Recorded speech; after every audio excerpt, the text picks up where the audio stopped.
Hello बेटा।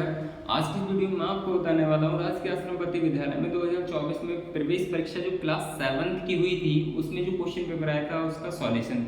तो बेटा इससे पहले की वीडियो में मैंने आपको हिंदी के 20 क्वेश्चन आपको क्लास 7th में जो आए थे वो बता दिए हैं। अच्छा, 20 से मतलब 21 से 40 तक जो इंग्लिश के क्वेश्चन बचे वो मैम बता देंगी। अब हमारे 41 से सीधे 80 पर पहुंच रहे हैं। साइंस और सोशल साइंस के क्वेश्चन एकदम मिक्स करा देंगे आपको। ठीक है बेटा। तो बेटा मैंने ऑप्शन नहीं लिखे हैं, ऑप्शन मैं आपको पढ़ के बताते जाऊंगा, तो आप ध्यान से ऑप्शन को सुनना और आंसर देने की कोशिश करना। ठीक है। और मैंने कुछ HW में भी आपके क्वेश्चन रखे हैं, ठीक है, वो आप आंसर देना उनका। तो पहला क्वेश्चन क्या है हमारा, शाकाहारी जंतु नहीं है। शाकाहारी जंतु नहीं है, तो पहला ऑप्शन सुनिए, गाय, दूसरा बकरी, तीसरा शेर, चौथा हिरन। तो बेटा हमें छांटना है कि कौन सा शाकाहारी नहीं है। तो गाय है शाकाहारी है, बकरी है शाकाहारी है, शेर है वो शाकाहारी नहीं है, वो मांसाहारी है। ठीक है, मांस खाता है। तो बेटा जो शेर है इसका जो आंसर हो जाएगा वो हो जाएगा शेर। आगे बढ़ते हैं। विटामिन बी की कमी से होता है, विटामिन बी की कमी से कौन सा रोग होता है। ठीक है बेटा, तो पहला ऑप्शन सुनिए, रतौंधी, दूसरा बेरीबेरी, तीसरा रिकेटस और चौथा स्कर्वी। तो बेटा विटामिन बी की कमी से बेरीबेरी होता है। ठीक है, ध्यान से इस चीज को आप रोग जो भी हैं आपकी बुक में आप ध्यान से पढ़ लेना।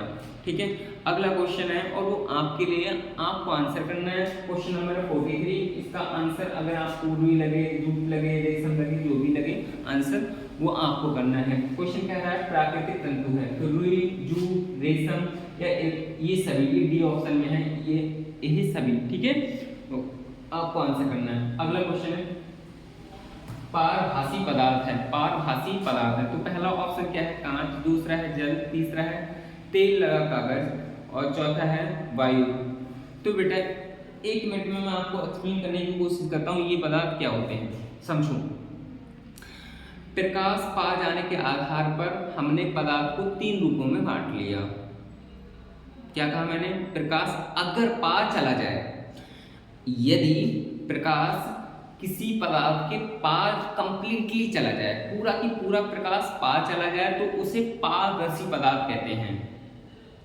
क्या कहा मैंने, अगर प्रकाश पूरा की पूरा पदार्थ, जिस पदार्थ से पूरा की पूरा पार चला जाए उसे पारदर्शी पदार्थ कहते हैं। जैसे हम कहें तो क्लीन मतलब साफ पानी। ठीक है, साफ पानी कह सकते हो, आप कह सकते हो क्लीन कांच। ठीक है, तो इन्हें हम पारदर्शी पदार्थ बोलेंगे। अच्छा, दूसरा है अपारदर्शी। तो अपारदर्शी का मतलब अगर प्रकाश इससे बिल्कुल भी पार ना जाए तो उसे अपारदर्शी बोलेंगे। जैसे आप दीवार ले लो, पत्थर ले लो, लकड़ी ले लो, तो इससे प्रकाश पार थोड़ी ना जाता है, इसे अपारदर्शी बोलते हैं। अब तीसरे प्रकार का आ गया, वो आ गया पारभासी। तो पारभासी क्या, जिससे कुछ प्रकाश तो पार चले जाए, कुछ वापस हो जाए, उसे पारभासी कहते हैं। ठीक है बेटा, तो तीनों हो गए।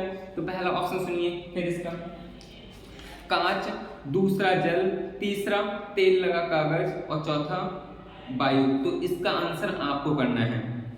ठीक है, इसका भी, ये भी आपका हो गया और ये भी आपका हो गया। अब हम अगले बढ़ते हैं, पदार्थों के पृथक्करण विधियां नहीं हैं, पदार्थों के पृथक्करण विधियां नहीं हैं। पहला है बेटा थ्रेसिंग और दूसरा है निष्पादन और तीसरा है चलना और चौथा है विलयन।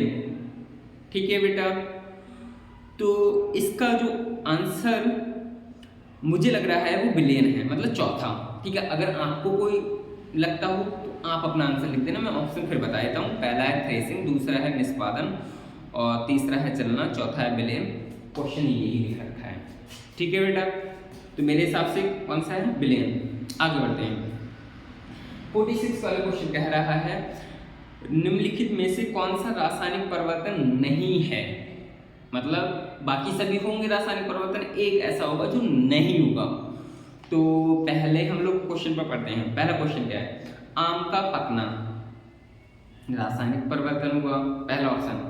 दूसरा है कागज का फटना, तीसरा है दूध से दही का बनना, और चौथे से है गन्ने के रस से सिरका बनना। तो बेटा इसका जो ऑप्शन हो जाएगा वो सही हो जाएगा, कागज का फटना। कागज का फटना, कागज का फटना तो रासायनिक परिवर्तन नहीं हुआ ना, ठीक है बेटा।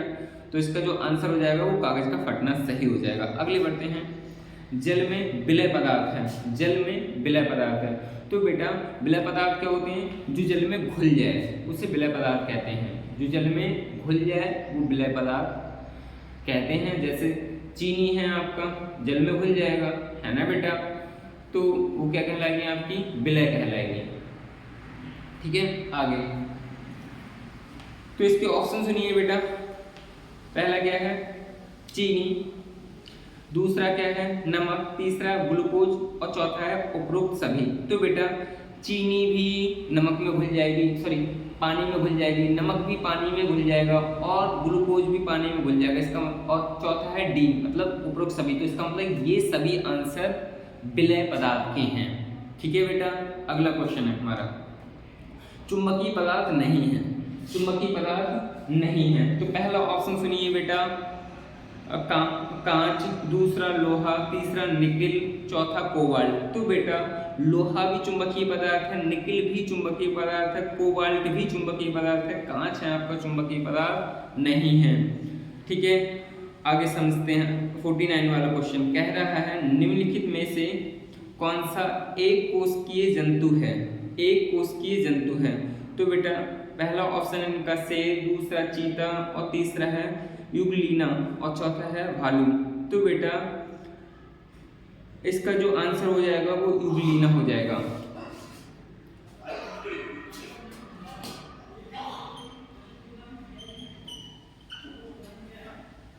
ठीक है बेटा, इसका आंसर। आगे ऊन प्राप्त होता है, तो ऊन किस किस से प्राप्त होता है? पहला है भेड़ के बाल से, दूसरा है याक के बाल से, और तीसरा है ऊंट के बाल से, और चौथा है उपरोक्त सभी। तो इन सभी से हमें ऊन प्राप्त होती है। अगले क्वेश्चन आते हैं हम लोग 51 में। कह रहा है जैवीय घटक हैं, जैवीय घटक हैं।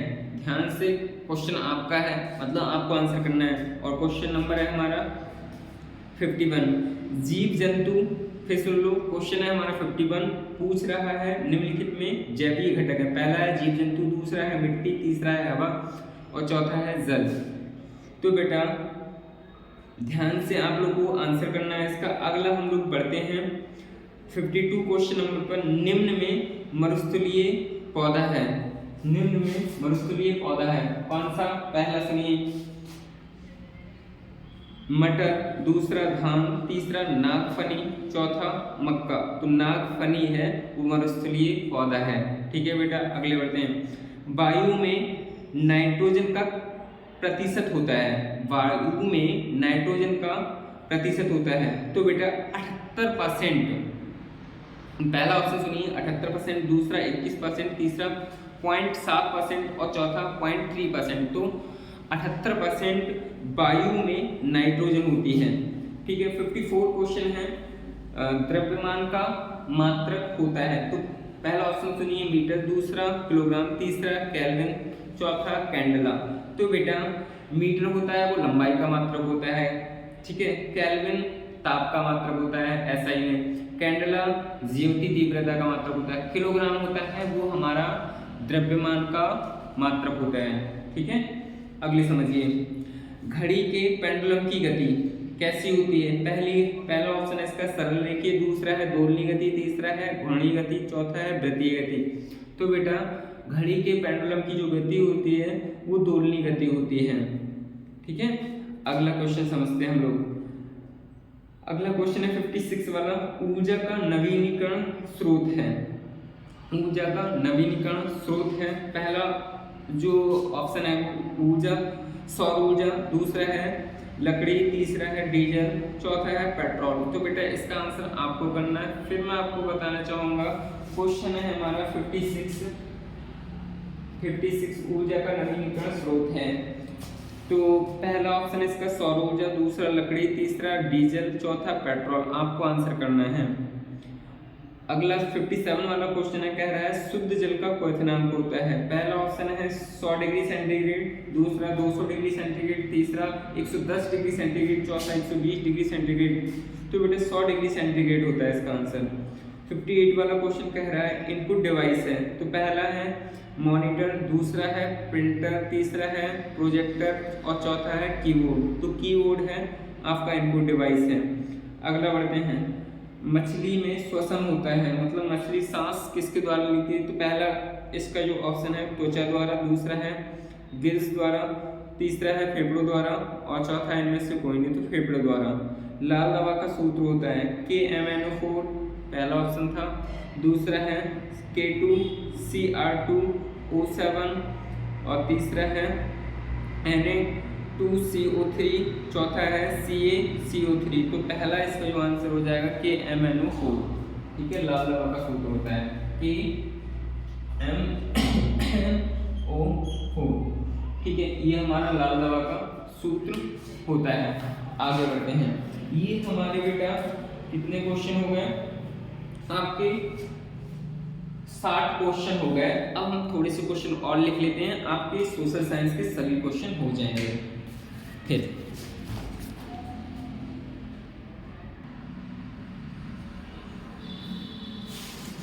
तो बेटा हमने कुछ क्वेश्चन लिख लिए हैं, अब उसके आगे बढ़ते हैं और ऑप्शन में आपको बताते रहूँगा, जो कि आपके अभी 10 क्वेश्चन और बचे हैं। ठीक है बेटा, तो वो छोटे छोटे हैं, आपको पढ़ के बताता रहूँगा, ध्यान से सुनना। ठीक है, आगे चंद्रमा क्या है। तो पहला ऑप्शन है बेटा इसका तारा, दूसरा है ग्रह, तीसरा उपग्रह, और चौथा है उल्कापिंड। तो बेटा हम सभी जानते हैं जो चंद्रमा है वो उपग्रह है। ठीक है, तो इसका जो आंसर हो जाएगा वो सी वाला सही हो जाएगा। आगे बढ़ते हैं, भारत के लगभग मध्य भाग में कौन सी अक्षांश रेखा गुजरती है। भारत के लगभग मध्य भाग में कौन सी अक्षांश रेखा गुजरती है। ठीक है बेटा, तो पहला ऑप्शन है कर्क रेखा, दूसरी है मकर रेखा, तीसरा जो ऑप्शन है विषुवत रेखा, चौथा है आर्कटिक रेखा। तो बेटा जो दूसरा ऑप्शन है मकर रेखा, वो इसका आंसर सही हो जाएगा। आगे बढ़ते हैं, सूर्य की सीधी किरणें मकर रेखा पर कब पड़ती हैं।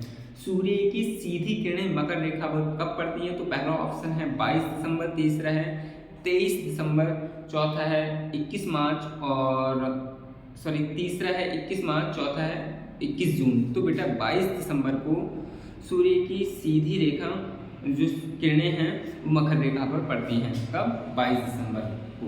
आगे बढ़ते हैं, मानचित्र का घटक नहीं है।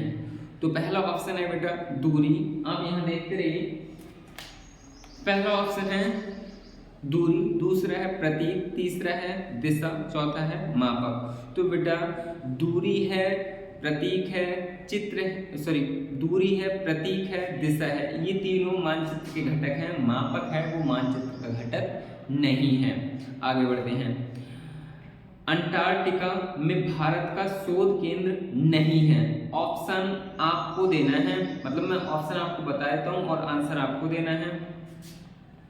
फिर मैं आपको क्वेश्चन बताता हूँ, अंटार्कटिका में भारत का शोध केंद्र नहीं है। पहला है भारती, दूसरा है मैत्री, तीसरा है दक्षिण गंगोत्री, चौथा है उत्तर गंगोत्री। ऑप्शन में फिर बताता हूँ आपको, भारती, पहला है भारती, दूसरा है मैत्री, तीसरा है दक्षिण गंगोत्री और चौथा है उत्तर गंगोत्री। आपको आंसर देना है। सबसे छोटा महाद्वीप है, तो सबसे छोटा महाद्वीप क्या है बेटा। पहला ऑप्शन सुनिए यूरोप, दूसरा है ऑस्ट्रेलिया और तीसरा है अंटार्कटिका, चौथा है अफ्रीका। तो बेटा ऑस्ट्रेलिया है वो सबसे छोटा महाद्वीप है। अगले समझते हैं, रॉकी पर्वत श्रृंखला स्थित है कहाँ। पहला ऑप्शन है उत्तरी अमेरिका, दूसरा है दक्षिणी अमेरिका, तीसरा है एशिया, चौथा है अफ्रीका। तो बेटा रॉकी पर्वत है वो उत्तरी अमेरिका, जो रॉकी पर्वत श्रृंखला स्थित है वो उत्तरी अमेरिका में स्थित है। ठीक है, आगे समझते हैं। अगला क्वेश्चन है 68 नंबर पर, प्रत्येक 1 डिग्री देशांतर के लिए स्थानीय समय में अंतर होता है। प्रत्येक 1 डिग्री प्रत्येक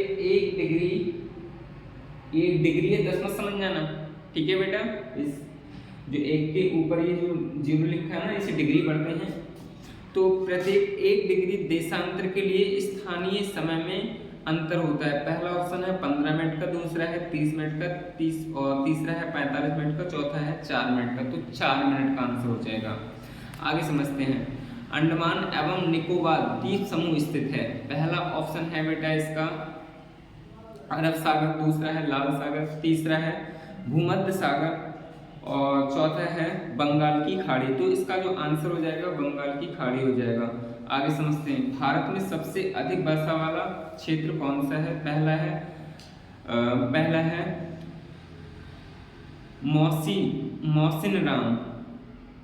मौसिन राम जिसे मानसरोवर बोलते हैं, और फिर दूसरा है आसनसोल, तीसरा है मुंबई और चौथा है मद्रास। तो बेटा यही पहला वाला जो इसका आंसर हो जाएगा मौसिन राम, यही आंसर हो जाएगा, ठीक है। आगे समझते हैं। 70 तक हो गए, इन्हें मिटा के मैं अगला क्वेश्चन लिखता हूँ।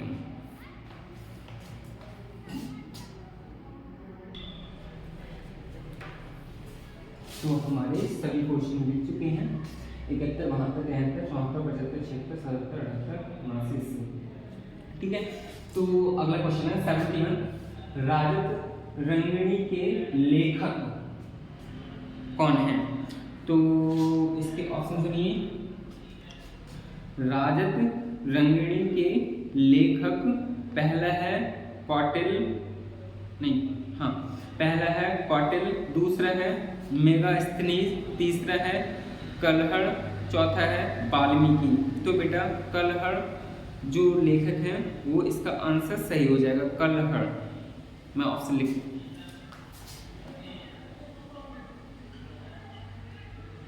कलहड़, ठीक है। आगे समझते हैं। पहिए का आविष्कार कब हुआ? तो पहला ऑप्शन है नवपाषाण काल, दूसरा है मध्य पाषाण काल, तीसरा है पुरापाषाण काल और चौथा है इनमें से कोई नहीं। तो बेटा नवपाषाण काल में पहिए का आविष्कार हुआ था। लोथल स्थित है, तो लोथल पहला ऑप्शन है पंजाब, दूसरा है राजस्थान, तीसरा है गुजरात, चौथा है महाराष्ट्र। तो इसका जो आंसर हो जाएगा बेटा वो गुजरात हो जाएगा। अगला समझते हैं। सबसे प्राचीन वेद है, पहला है अथर्ववेद, दूसरा है ऋग्वेद और तीसरा है यजुर्वेद, चौथा है सामवेद। तो बेटा जो ऋग्वेद है वो सबसे प्राचीन वेद है। अगला समझते हैं। चतुर्थ बौद्ध संगीति किसके समय में हुई थी? तो पहला है ऑप्शन है इसका अजातशत्रु, दूसरा है कनिष्क और तीसरा है अशोक, चौथा है कालाशोक। तो बेटा कनिष्क है वो इसका आंसर हो जाएगा, ठीक है। अगला समझते हैं। भारत का स्वर्ण काल कहा जाता है। पहला ऑप्शन है मौर्य वंश, दूसरा है गुप्त काल, तीसरा है राजपूत काल और चौथा है पुष्पभूति वंश। तो बेटा इसको जो ऑप्शन हो जाएगा वो सेकंड ऑप्शन सही हो जाएगा, गुप्त काल। और 77 वाला है कोणार्क का मंदिर स्थित, कोणार्क का सूर्य मंदिर कहाँ स्थित है? तो पहला ऑप्शन है उड़ीसा, दूसरा आंध्र प्रदेश, तीसरा है मध्य प्रदेश, चौथा है कर्नाटक। तो बेटा इसका आंसर हो जाएगा उड़ीसा में। कथकली नृत्य किस राज्य में होता है? ठीक है। तो पहला ऑप्शन है बेटा उत्तर प्रदेश, दूसरा है तमिलनाडु, तीसरा आंध्र प्रदेश, चौथा है केरल। तो बेटा केरल का ये कथकली नृत्य है। आगे समझते हैं। राष्ट्रीय ध्वज में सबसे ऊपर का जो रंग है, पहला ऑप्शन सुनिए हरा, दूसरा केसरिया, तीसरा सफेद, चौथा लाल। तो इसका जो सबसे ऊपर अगर रंग की बात करोगे तो केसरिया रंग होता है, ठीक है बेटा। आगे समझते हैं। लास्ट क्वेश्चन है स्वच्छ भारत मिशन का शुभारंभ कब हुआ था? तो पहला ऑप्शन 2013 में, दूसरा है 2014 में, तीसरा है 2015 में, चौथा है 2016 में। तो बेटा इसका जो आंसर हो जाएगा वो 2014 हो जाएगा। अच्छा बेटा आपके मैथ्स के 20 क्वेश्चन बचे, ठीक है। और जो अंग्रेजी के 20 क्वेश्चन है वो मैम आपको कल हर हालत में आपको ये 20 क्वेश्चन मिल जाएंगे। और मैथ्स के भी मैं आपको कोशिश करूँगा कि कल आपको प्रोवाइड कर दूँ। तो बेटा आज के लिए इतना ही। अगर आपको लगा कि मास्टर ने आपके लिए मेहनत की है तो लाइक कर सकते हो और जो भी आपका फीडबैक कमेंट में दे सकते हो। Thank you.